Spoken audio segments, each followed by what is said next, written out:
It seems to me that real democracy, if it's going to work, it demands a certain intellectual engagement and wrestling with ideas, deliberation. But do you think people want to rule themselves? Well, it's a tough question. Dostoevsky raised the question, is it not the case that most people fear freedom? Is it not the case that most people would rather be followers of authority rather than authorize themselves? That's the Dostoevskian challenge.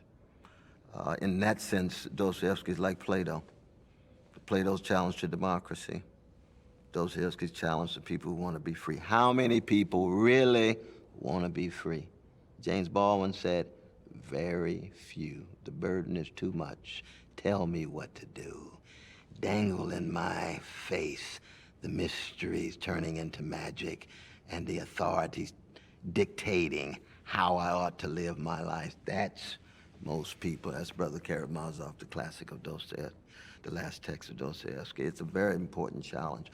I think that, again, like Plato and like Dostoevsky, we never provide a theoretical response that is persuasive, because there's always so much historical evidence that they're right.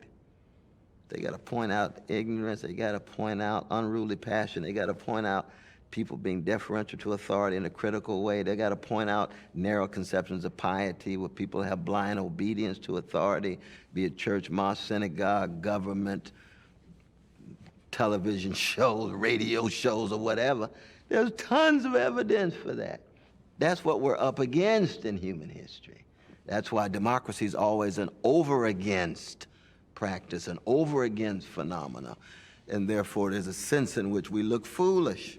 Anybody who goes against the dominant tendencies of human history, which are those of hatred and revenge and domination and oppression and subordination and domination, what a fool. And you say, yes, count me in the crowd of the holy fools.